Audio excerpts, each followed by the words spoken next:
Okay, Patrick, this is Patrick from Avionics Contractors, the one that does our avionics for us. He's going to talk about the upgrades that we have going into 99J and Be My Deco, and some recommendations that he's going to make for that as well, and it's going to cost more money. But and then he's going to talk to us about the systems we're installing, how they communicate, how they're formatted, what altitudes they report to who, what instruments in the plane are talking to each other, and how to interpret what you're actually seeing versus what you think you might be seeing. Right? You bet. Hello, everybody. Patrick Stroud. Hello. Well, obviously, you guys all know we're upgrading all your airplanes. You know we already did 414 Mike Echo. We're putting Avidyne packages now in 99 Juliet. Same exact thing, except a few changes. And 213. So those Avidyne packages, once you learn the Avidynes, you'll be able to get any of those airplanes, and they're going to function and do the exact same thing as far as what they do. 99 Juliet, let's just stick with that right now because it's a subject I had to have with him, and I was coming here, so I was going to call Dean anyway. So 99 Juliet, it's got an HSI in it, and you have a backup nav comm over here, and then you have a backup VOR indicator. It's what we call a tail wagger, right? Just a VOR. I'm going to take the transponder out. I'm going to take that comm and we'll put it in the center stack, and we're going to take this comm out of the system, taking the GPS out of the system. We're taking the multifunction display out. 540 goes in, and we're going to put KX155, your backup, back in there, and then the transponder on the bottom, just like in 414. The problem is that your backup now is just a tail wagger, and the comm I'm taking out, or the wiring I'm taking out with this comm, this is your better comm. This comm has got glide slope in it. It's got a glide slope converter. You're just going to want to keep it. And that way your airplane now is a dual glide slope airplane, because right now it's not a dual glide slope airplane. So in order to do that, what I've got to do is if I keep the wiring for the number 2 and just add the wiring for the glide slope on an indicator, we can take out this indicator, it's called CAT208, take it out and put in a 209, which is a glide slope VOR, and I just add some wires to it, and now you're a dual glide slope, dual VOR, more backup IFR type of airplane. But that's you don't have an indicator. So what we gotta do is purchase an indicator. Indicator's $900, and it's gonna be about 5 or 6 hours for me to make it happen. But I gotta go to the center stack anyway. Whether you spend money on it or not, I'm gonna put this in. I'm gonna put the not as good radio in the center stack. So you probably would want to keep this good one and then take the older ones out and get rid of them. So let's say you were looking at a cost of around probably in the $1,200 to $1,500 range to get it done. But I would recommend it, and that's what I would recommend on that airplane as a secondary. Everything else stays the same. So in that airplane, the HSI is going to work with the autopilot just like it used to. Nothing's going to change there. You're going to get GPSS. Of course, you're going to get the Wi-Fi. ADSB in. The difference between the new ones and that one is the packages that you bought have a different ADSB in box. It's made by a company called Free Flight. The old one was made by Avidyne. I couldn't really tell you the difference. Their ADSB in is all they do. All they do is receive. But on your airplane, you're going to have to install an antenna on the bottom of the airplane, and it's going to pick up the information from the tower. It doesn't do it through the transponder, so we're going to have to add an antenna to the airplane and put coax on it. But it does the same thing. Other than that, it's just all going to function like it does. Now, something on these new packages that I install is when you fly these airplanes, you have to remember that years ago when you turned a transponder to 1200, it didn't matter, I don't care, 1, 2, 3, 4, 5. Tower gave you an altitude, you put in your barrel, you put in your altitude, you're flying along. You guys never knew what the encoder was sending to the tower. It didn't really make any difference. Now you have a number down there. That number is not how high, that's not your altitude. That is called pressure altitude. That number is based on encoding. So the FAA, when they came up with encoding, they had to come up with a standard. So all encoders are set even at 2992. They don't change. So when they send that information to the tower, because every airport's different, every altitude's different, everybody's different. So when the tower sees it, they go 29.2 standard day, we're here, barrel, this is how high this guy is. It's a way to keep everybody, it's a way for the tower to understand what's going on, and you don't control that, they do. So that number is arbitrary, it doesn't really even matter. Now, if you wanted to test it and you were flying, you could take and go, well, if that's the altitude right there, all you gotta do is crank your barometric pressure to 29.92 and it'll probably match that. But then you gotta go back to your barometric pressure of the day, and then it's gonna show you your altitude again. So it's something very important that number, don't fly that number. That's a bad idea. It's just a number. Yeah, don't do that because you're gonna get in trouble. Anyway, that's just something that some people always, I have that squawk a lot where they go, oh man, the encoding's off from the tower, and I go, well, who's complaining about it?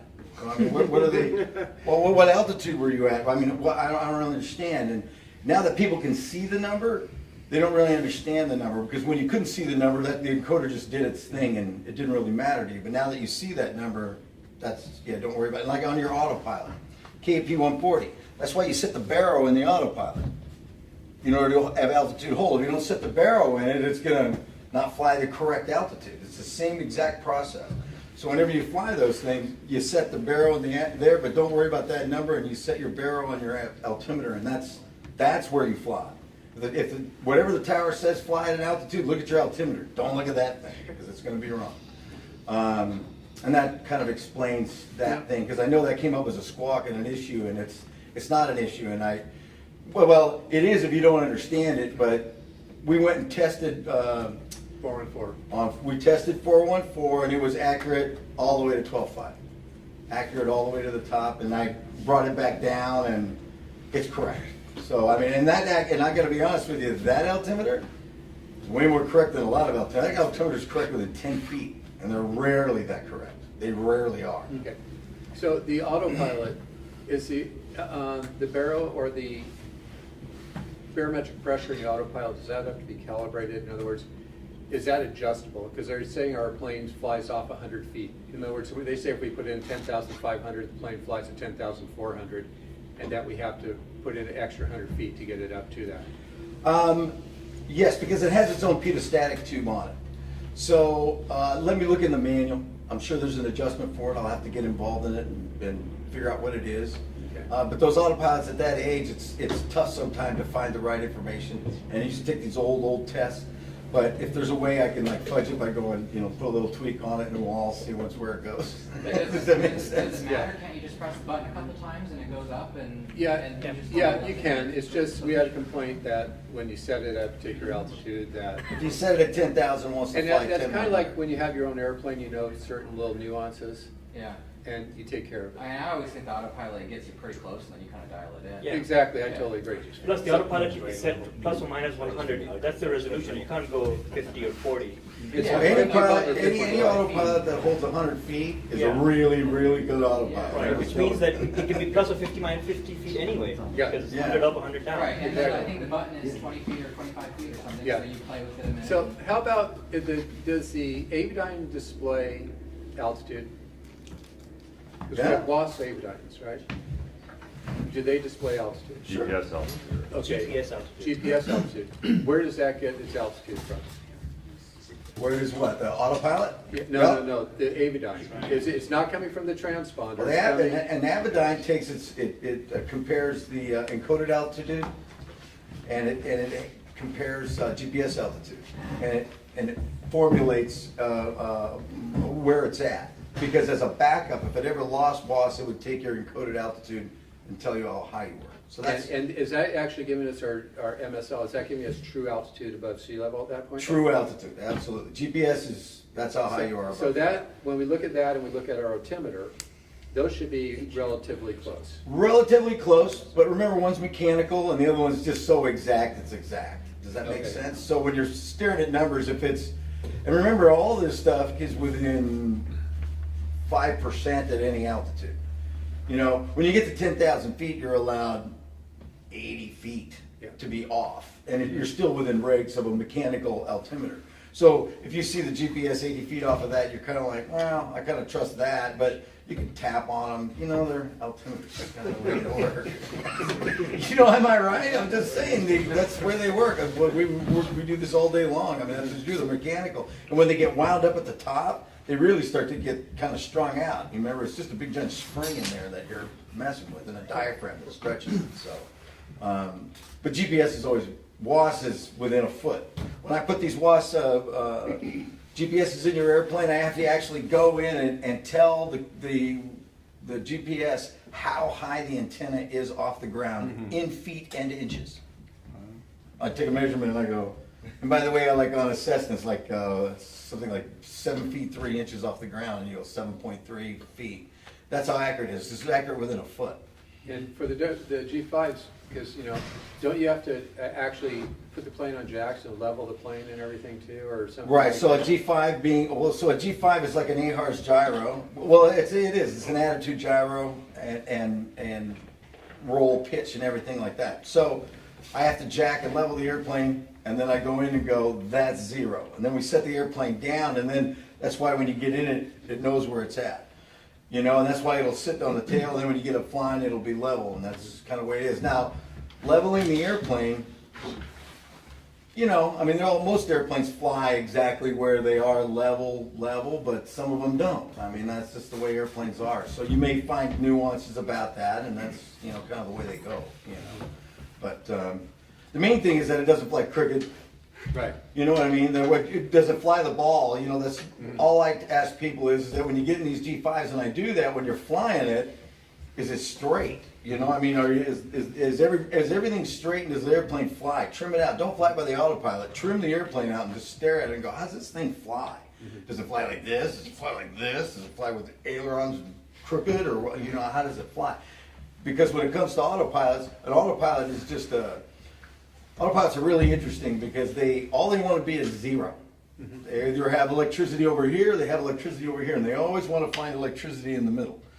So whenever an autopilot doesn't work, it's fighting the airplane. It's because it's trying to go back to 0, and then in order to do that, it'll crab the airplane like this, and it'll start flying, it'll go through the air like this. It's weird. You know, people go, "Wow, autopilot's acting kind of funky," or they'll porpoise, and usually a porpoise is a static leak. More than likely is a static leak, and the reason is because like the tail of your airplane where the static ports are, well, you know, when you're flying along, the tail will pressurize. And then you'll get this whole, whoa. Or when you hit the comm. If you ever hit a comm and the airplane starts to climb, tell me, because that's another issue that can happen. And you think that's a funny squawk, but it's true. It's just RF. It gets into the altitude. These altitude cans are, all these altitude sensors are like AC driven. And RF likes to generate AC electricity, and it'll get inside of there and it'll add a quarter of a volt, and the airplane will start to, people go, what is going on? And not an uncommon squawk. It's not uncommon as it sounds. It sounds kind of funny, but things like that can happen. The Saratoga right now, we're having an autopilot issue in the Saratoga. And so what happened in the Saratoga was we have some shorted wires, and I haven't found them, but I haven't searched for them yet either, so I'm not just blindly searching around. I took the computer out, we sent it to Midwest. Guys looked at it, it burnt some traces in it, which are little gold feathers that are on circuit boards, and we cooked a couple of them. And they said it's not an uncommon thing, and it happens when wires short out the trim. And I was like, great, because we were having trim problems. So we get the box fixed. I've got the box in my hand, but I got to get the airplane in my hangar because I cannot plug this box in till we find this wiring problem.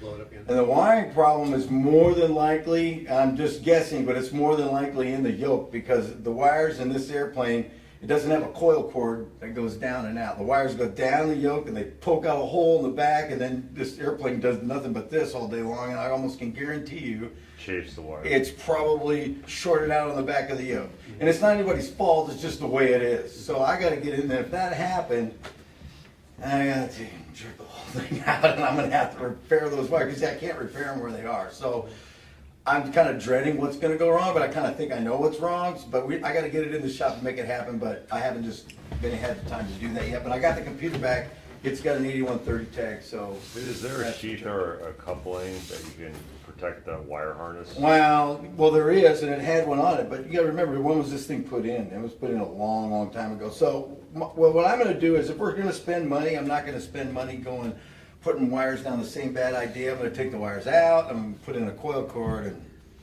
that's what we're gonna do. Because if I'm gonna spend my time, I don't wanna do this twice, and if you send it down the pipe again, it's just gonna be a problem in the future, so. You got the Saratoga in for the AI now, right? So What was that? you have the Saratoga now for the AI, so. He doesn't have it yet. Oh. We No. decided on that tonight. Well, actually, right now I'm in the middle of 99 Juliet and I'm in the middle of 213. So what we're doing is what I'm doing is, because they're the same package, so we're wiring the base packages.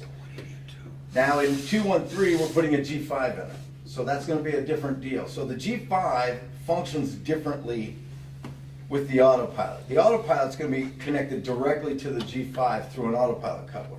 So you're gonna fly the autopilot from now on right out of the G5. You know, and that's how it's gonna fly. It's gonna have GPSS. Whenever you select something up here, it's gonna drive the autopilot through the heading mode. You guys are gonna put heading in, and now you're gonna be able to run nav, GPS, or heading bug all out of the G5, but you're never gonna have to go to nav, you're never gonna change nav and all that stuff down here, because it doesn't work like that anymore. The coupler goes into the heading mode, which is the strongest mode, flies the airplane the best, the fastest, the straightest, you know, the stiffest. And this thing takes that information and only puts it in there, so it takes in nav, all digital information, and turns it back into a heading signal and sends it into heading. So that thing will fly GPSS, everything. So when you engage the autopilot on, heading, now you're either gonna be in heading mode, or you're gonna be in GPS mode, or you're gonna be in nav mode on your HSI. So it's gonna be a cool feature. You guys won't have to mess with the autopilot anymore, and it's gonna fly it's just gonna fly really good. And the G5 has an approach mode too? Approach, well, yeah, it's just like an HSI. You know, it's an HSI. He's talking about the So, approach mode on the auto. oh, you mean, does it have flight director bars? No, he's No, talking No, about. like if you wanna log into the ILS. Yeah. the If you want Oh, to. yeah, oh, yeah, whatever your autopilot had before, yeah. Yeah, your autopilot's got auto trim and all that, Yeah. yeah, sure. It does an approach now, right? I'm just explaining that in the future, if you go to nav mode, it's probably not gonna happen. I gotta look it up a little bit more, but there's two ways to wire it, and I don't wanna do that. I kinda wanna keep it simple. Does that make sense? That way, because you can get nav mode out of this, because like I said, all this stuff now is digital, where it took 50 wires, now it takes about 6 or 8.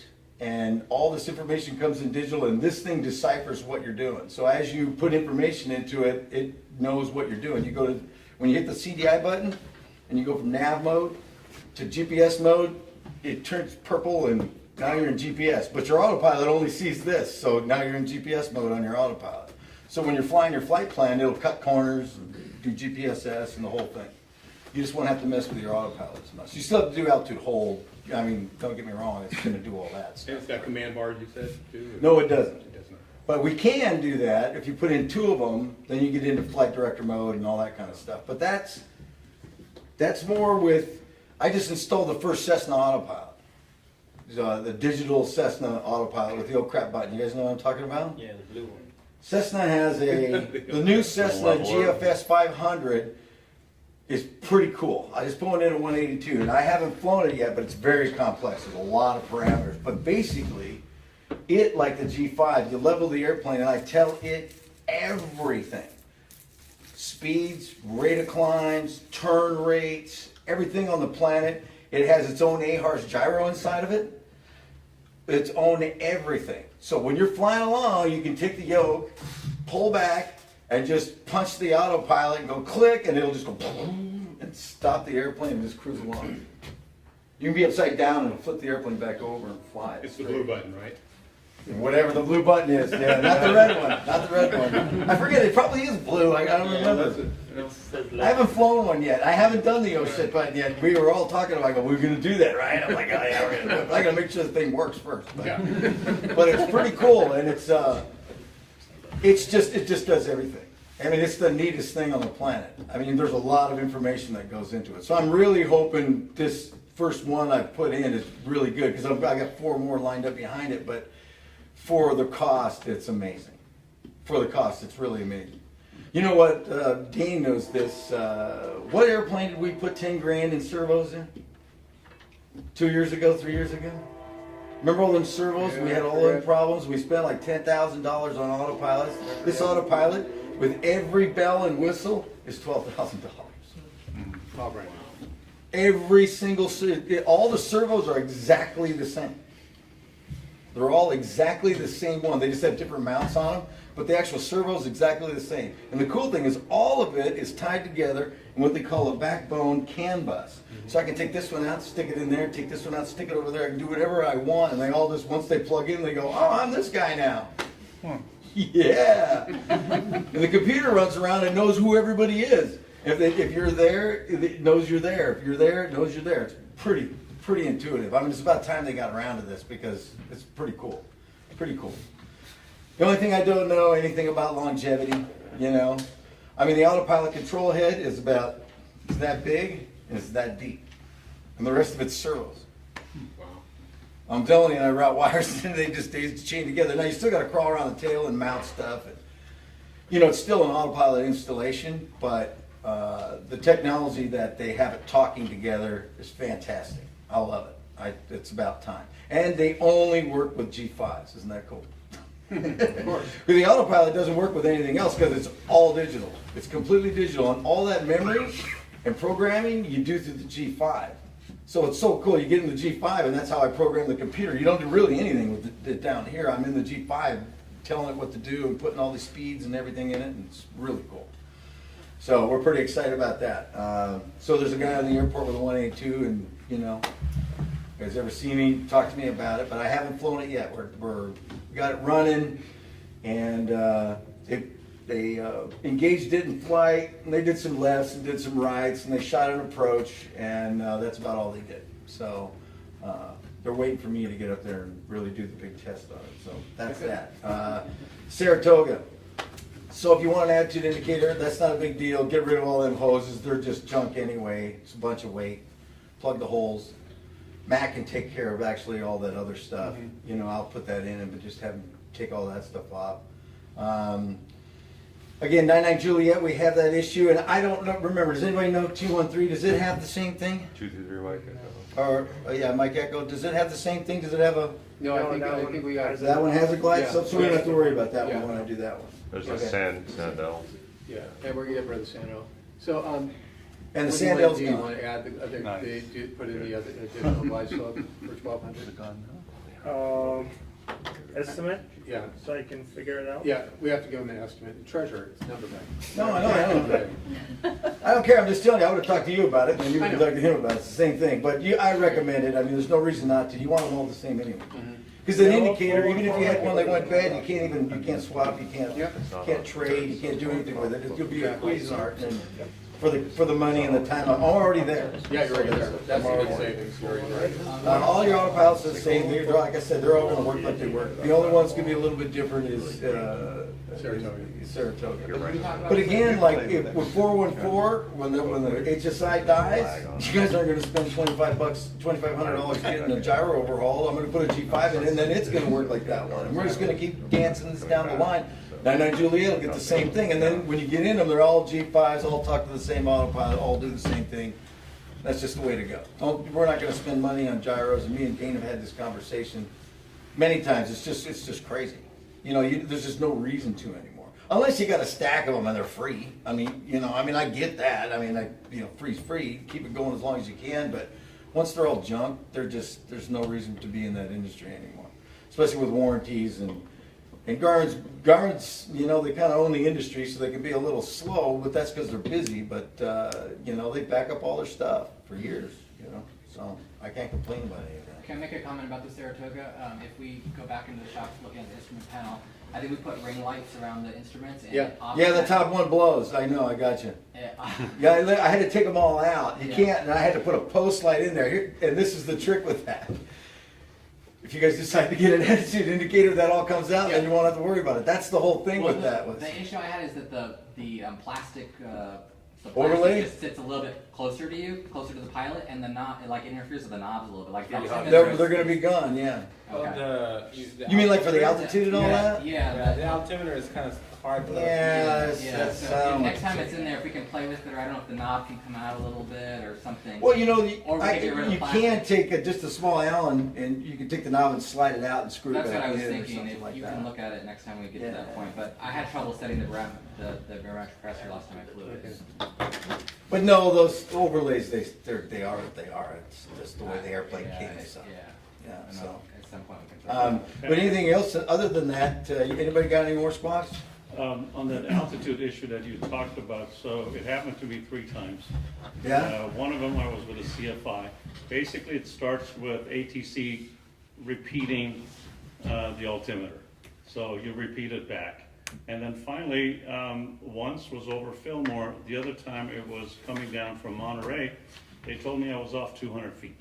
So if you've tested it and it had nothing to do with the autopilot, it has nothing to do with the ADSB or anything. What was the barrel that day though? I don't remember. Yeah, that's the big thing. So I'm So just now telling remember, you- barometric pressure always changes. So let's say you roll up the Van Nuys, and I'm not telling you guys how to be pilots, but you Yeah. know, it's just an issue. You always have to check the barrel constantly. You gotta go to ADIS and go, what do I got? Kilo, Juliet? And a lot of people, and listen, I'm in the same habit. You wait till you hear Juliet, and I just shut the thing off and I move on. Yeah, I got Juliet, I'm gonna land. We don't do And that. well, I'm just saying, my point is that you gotta remember the barrel, because with these really high pressure days that we've had, you know, they'll go low, they'll change it. Listen, it doesn't take much, man, you're gonna be 200 feet off. It doesn't take much. I was setting whatever he was telling me, and I would repeat it. So Well, at first they're being nice, but once they tell you the second and third time, you know there's an altitude issue.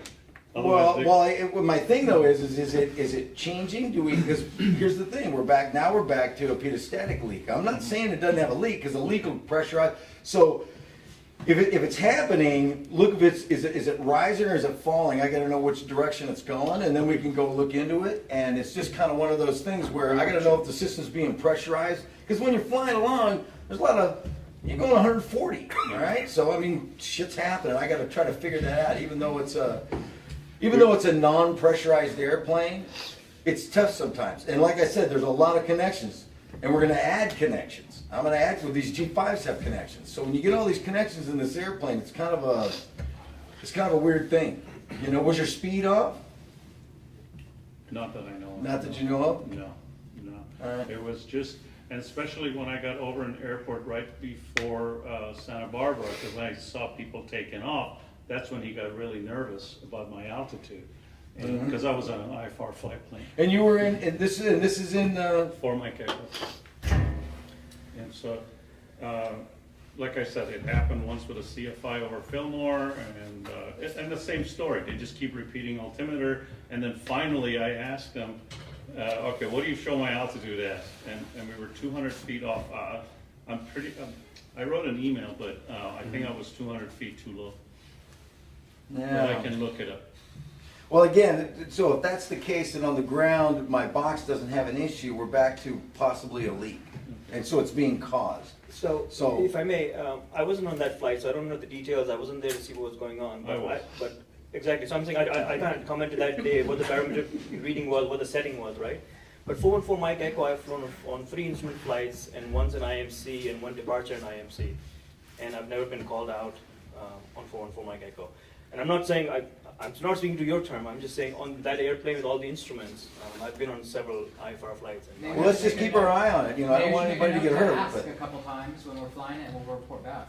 Yeah, When we're flying like something how do you read? If, Right. I don't Now, think remember- they're too worried about it if there's no traffic around you, and they kind of assume you're a bad pilot, but. Well, it doesn't matter if there's an issue, you need to resolve it. Yeah. So- Well, and I just wanna know if it's being caused from flying, or if it's an actual, I got something wrong, because if I test things and they're good, then we know it's caused from flying, and if that's the case, then we gotta look into it and double check the pedostatic system and make sure that we're not having some sort of a weird issue that, you know, I'm not saying they don't happen, I've seen a million different things, I just don't want anybody to get hurt, but I can only go so far, does that make sense? And then I need you guys to help me troubleshoot, you know, so asking the correct, I've always found the best troubleshooting is I ask the correct questions, is what I always try to do. Like, what were you, let's go flying. Okay, you were doing this, you were doing that. Do you remember what you were doing? Were you coming out of the sky, going up in the sky? Was the temperature changing? There's all sorts of weird things that can cause weird anomalies that happen faster than you think. At 140, 50 miles an hour, a lot of things can start happening. I just want to make sure that no one hits anything or anything like that. But if everybody else starts noticing an issue, I got no problem. But keep going down the road of testing, because I don't, want anything bad to happen. And if you can do some double references, like if you're cruising along, the altitude that's on the transponder, use it as a reference. Just real quickly, if he says something, just go 2992 and go, is this thing off? Because if the altimeter's off from the encoder, that's a weird thing. I'm gonna have to look into that. Because they should be the same, because they're on the same static line. None of that should be an issue. So it's a way to check it. You can always check that altitude by going to 2992. But then you gotta go back to where you were. What was that? Any value comparing it to the GPS altitude or that idea? Yeah, you can, absolutely. And write it, and if you take nice carry pencils, write it all down and then give it to me and go, hey, that's what I saw. And then I have the ability to start working on the idea. Fair enough? Absolutely. All Thank right? you. Not a Did problem. you see the notes that I made about the flight on the 28th? This is Anchorage. Yeah, Yeah, okay. yeah, that's why we had the plane check. Yeah, good, thank you. So, something I wanted to ask, the attitude indicator in the Diamond, is everybody happy with that? Yeah, it looks cool. Yeah. It looks cool. It's working? 'Cause I put it in, I never heard another word. I don't even know if it works. That's a good thing. Nobody flies it. I was gonna say, what's a diamond? So that's that one. That's any other airplanes? I guess that's kind of it. So the goal, so as far as scheduling goes, so 99 Juliet, if things go well this week, which they are going well, we got all the books from the guy, so all that stuff. We're pressing down the road. I'm going to try to see if I can get 99 Juliet in the shop Monday. So if everybody knows that, and then I'd like to be done with it by Friday. All right, so, because I'm trying to get both of these airplanes done by the end of the month, because that's what I do, I try to make money, so, and I did the job, so let's get them in and get them out. So, but 99 Juliet's gonna be first, because it's the less complicated of the two, I don't have to deal with that HSI yet. And, so I'd like to get that in next week, and then if I can get that done and we can get it flying, I don't wanna bring the other one in until I make sure that that one's working, because squawks take up my time. And I don't want to have two airplanes down, so I'll deal with the squawks, and then we'll try to get the thing done. Does that make sense? Get the paperwork squared away, and then put the other one in the shop. So The other one I'm probably going to need for about 10 days instead of a week. So, Okay, so Monday the 14th? Monday the 14th, that's my plan right now. But I'll let you know on Friday. Because I have another small airplane, I got to put a comm in, and we're still wiring your stacks yet. We're not done wiring them. You say you're still using the number 2 NAVCOM 499 Juliet to have the Backup on it? Well, that's what it has. It has a VOR in it. So I mean, I can put the VOR and leave it in, and it's part of what I bid was just going from there down to here. But this radio that you have that I'm taking out is a way better radio.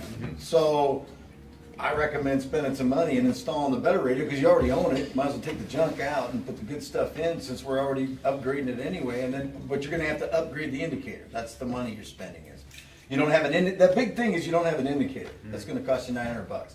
I can maybe trade it. I don't know. We'll find out. Usually people don't want those. Patrick? Not holding you to anything, but best guess, looking into the future, when's the Saratoga going to be back online? Well, we're going to put the G5 in it Oh, you are? for the attitude.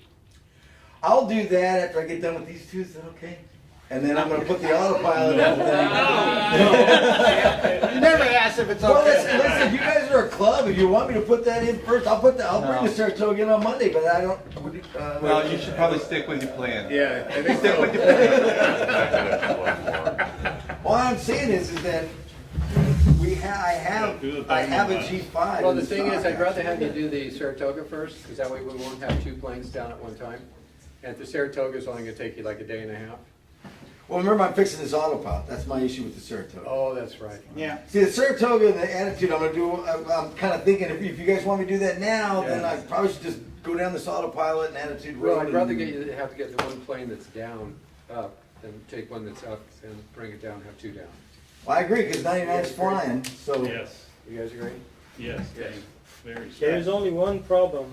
I just, He hasn't approved the other two. no, I just used the last two, our updates are done with the 99J and 3 Mike Echo.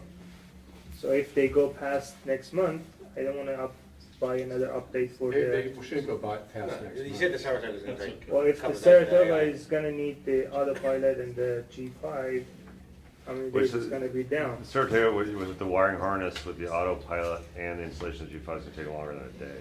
Yeah. No, there's no question. And I don't know what's wrong with the autopilot just yet. If I gotta get into coil cords and stuff, you're looking at a couple of days, because it's a It's like a complicated week. deal. week. Can Yeah. Saratoga be Alright. flown without the AI and VFR? It shouldn't be. Well, Whether it's an easy day, it's really, Yeah. it's required. And also, I- we're gonna have some weather coming up too. Yeah, it's So just it's not not changing. safe. You can't, it's down without the AI. it's not a required. So even if I did start working on the autopilot, if we didn't put the AI in it, you guys would still be kind of screwed. So, then, yeah, I could work on that one first. That's not a big deal. It doesn't matter to me. You It's guys already just have to down. understand everything gets just pushed a little bit. It's not gonna take a month before the updates run out. Hey, Alan, so ask your question again, so if he does Saratoga first. Come on, ask your question. So here's the deal. So I have one of those at Saratoga. I did. I got someone scheduled coming in, what day is today? Today is. Tuesday. So we need you for the next 2 weeks, is what, or three, not. You're gonna, we no, need you guys from own the me pretty much 14th for the next 3 for the weeks. Anyway, you 14th guys slice it, to you the own me for the next 3 weeks. It's just, Okay. we're just we're slicing dimes here, but I agree with you guys. The Saratoga's down. If you guys can't fly it, I would recommend spending your money in that direction and get it going and then. Because there's nothing wrong with it. And listen, this indicator's easy. I'm more worried about the autopilot than I am the indicator. Yeah, That's me not too. that's not really a problem. We'll get that indicator in there and, But you seem pretty sure that it's the connection behind the dash. well, If you- yeah, because it burnt these two traces up, and the guys at the factory go, You're just hey taking man, that out that's and the trim replacing it." wires, and they're shorted, and that's about the only spot they probably would short, unless someone was in there, messing with it, but no one's ever been messing But with you're it. gonna pull that out and put a And plug like you for it, said, right? we have a trim Probably. issue too. But I gotta troubleshoot, I just wanna make sure it's right, because I'm not gonna plug, Yeah. We do too. $1,000 plus repair and smoke it again. I mean, that's just not gonna happen. And the thing, it's a kind of anyway, it's an old Century. They're a pain in the butt. They just are. You use relay boxes and all kinds of stuff, so I gotta get in there and beat the whole thing out. But all the servos in that are good. I think we overhauled a lot of that stuff. Yeah, we did. A lot of the servos, and it's not a servo issue, we have a wiring issue in that airplane. So what are you saying, Dane, as far as the time down I put it down for the whole week, for next week? yeah, and then I put the 99J down for the following week. Okay. Okay. And we've only displaced one person. Do we like? And I cancelled, so. So 99J is gonna be up next We week. won't talk about that. No, 99J will be flying next week. We're Okay. gonna give you the Saratoga.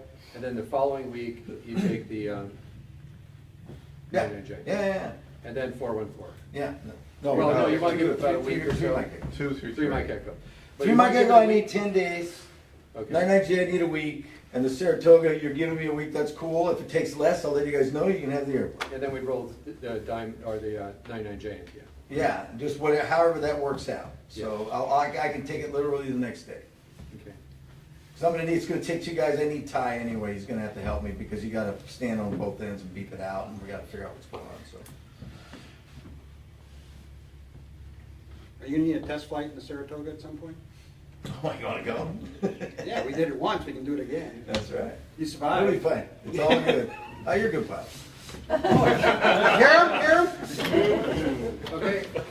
Any other questions for him? He'd probably like to go eat dinner. Thanks, everybody, appreciate it, seriously, I appreciate it. All right, so what do you want me to do? Pay him for that? You want me to send you the, I can send you the Saratoga stuff right away? 'Cause I'm gonna have to- When you go skydiving, video, so you can send it. Do we have any guests? Patrick, if I may, Just, if I may. One back here. Patrick, Okay. You had asked us to keep an eye out and report problems, ask ATC a few times, see what they report to us, right? And correct me if I'm wrong, I want to point out a few tolerances that we probably have to take into consideration. Number one, the 14 CFR Part 43 altimeter test inspection. Patrick just mentioned at 10,000 feet, you could be off by 80 feet, yet it's calibrated correctly. Between 20 and 80 feet difference when you calibrate from ground level to 10,000 feet. So there's a little bit of play and tolerance in the altimeter. ATC requires 125 feet. This is 14 CFR 91217. I'll email this afterwards. Data correspondence between automatically reported pressure altitude data and the pilot's altitude reference. 125 feet is allowed for ATC to be okay with these two different readings. When the encoder reports to ATC, they report it within 100 feet. They don't go 80 or 90 feet. They round up or down. They round up around 100 feet. Mhm. So, and this may explain what may have happened there also. If you ask ATC, they may be off by 150 feet and it's still okay. 200. No, but that's what I'm trying to tell you. ATC won't call you for 200. I'm not saying you're wrong, and I don't want anyone to say that I'm a bad pilot or I don't know what's going on. I'm saying there's an issue, there's some tolerances here that we should consider, right? So it is very possible that you were flying exactly what you said you were flying, and there's slight pressure difference, and then what was reported to ATC at that time, when they added their tolerance onto it, you were off by 200 feet. Absolutely. So it's entirely possible. So if we ask ATC 18 times during a flight, we may very well get 3 accurate readings and 4 off by 100 feet, and that's still normal. Or off by 200 feet, because if you're hanging out 10 feet below, this says you're 3, and then you're actually at 2, but you're actually showing you're at 1 because you're at this end of the scale. If both of these are at opposite ends of the scale, you're at 300 feet up. But listen, guys, in 20 years of flying, when in 2 weeks, 3 different times ATC nags at you, you need to tell somebody. No, I know, we're not disagreeing. You know, Don't take it personal, Frank. No, I'm not taking it personally. All this song and dance, it might be good for a new pilot, but when ATC nags at you, there's something going on. So, Yeah. and I'm not gonna turn around and say, hey, look up, blah, blah, blah, I can be off by 125. Right. So, No, let's it check is what out. it is. Let's keep an eye on it, let's check it out. If it's not broken, don't worry about it. If it's broken, let's fix Well, it. no, we've already, what we Yeah. did is we had 2 complaints. One, yours, and then some people took some flights and had no problems. Then we had Ingrid's, and she had an issue, so we put it in the avionics shop and had them go through the whole altimeter, put it in, pressurize it, do the whole thing to make sure everything was recording correctly. So that's what we did. We put it in the shop, did our due diligence, had the avionics people go through the whole system and altitude reporting, and everything came out in the plane correct. Now, as he explained, is that maybe there's a pressurization problem, maybe there's a tiny leak that's not showing up while the plane's here sitting on the ground static. Maybe when you're up flying and the plane's got some pressure developing within the plane, maybe we're seeing some problems. So now if we continue to see the problem, again, like he said, note what's going on. And then let him know, or let me know, or one of the other guys know, and we'll let him know the condition so we can try to research it further. But as far as right now, all the ground static checks are 100% on the money. So, and that's all we can do at this point. Now remember something, we're still dealing with electronic Yeah. equipment. And me being in the electronic business for 35 years, I know that shit can happen with these boxes I can't explain. So the other thing that's really, really important, this is actually more important to me than anything. When they're saying you're wrong, what altitude are you at? So I can go there. Because I've had encoders work fine, but I'm going through altitudes and I only stop. Does that make sense? I only stop here. I don't stop at every single foot. But you'll get to a point where all of a sudden you go, hey, that was weird. What was that? And then I back it up, slow down, slow. And as I come down very, very slow, all of a sudden the encoder shuts off at a certain altitude, and you go, what the hell's wrong with that thing? And then it comes out and you're like, intermittent box. Dane, it was either 5,000 or 7,000. Okay, well, let's work on that. And I'll let Dane know. and everybody know that if anybody feels like it's off, let's double check and go, hey man, 5,000 to 7,000 feet. You know what I'm gonna do? I'm gonna take the encoder and we're gonna throw it in the trash. We're gonna put another $200 encoder in and call it even. Because that's the way they are. You can't repair them. They're just electronic little box. Right, now, so. and the issue is that we have a couple people that have had issues, and then we have some other people, just random people, that are having no issues at all. So if it is a problem, we don't even know if it's an intermittent problem. So it could be something that's intermittent with some vibration or something else weird going on that's, we might have to have a hard failure before we can actually find it. Right. Because we've had 4 flights since then where we've actually documented altitudes and in comparing them basically to the encoder and the altimeter, and they're right on the money and within like 75 feet. So that's the issue, is that we have a bunch of flights and we don't have a problem, and then we have a couple flights that had a problem. That's And why intermittents are the we brought it worst. to you. But the last thing we want is an intermittent in an area. Listen, altitude's important. I'm with you, but it's just difficult to fix something that we can't really find that's broke, So I need you guys' help. That's what I need, Just take the data down. The encoder's digital? The encoder in 414 does, yeah, absolutely. Yeah. It's a little digital encoder. Temperature and Yeah. humidity. Fly your altimeter out. Yeah, it's just there's a little chip. It's the same one that's in your watch, They got this down to a science. And they're a couple $100 encoders, so if it goes bad, I can't do anything with it. We're gonna throw the trash can, buy another couple $100 encoder and recalibrate it and move on. And those encoders, so that I calibrate them at the bottom and you calibrate them at the top. There's no mid-range calibration on an encoder. You calibrate the low end. I force it down 1,000 feet below sea level. And then I set it 1,000 feet below sea level, and then I take it all the way up in that airplane, I think I go to, I took it up to 14.5, because I don't think you guys fly any higher than 14.5. That was just because I was testing it. Yeah. I wasn't doing a pita stack, but a pita stack, let's say I go to 18. Then I go all the way to 18, and I adjust 18. So that's what I'm trying to tell you.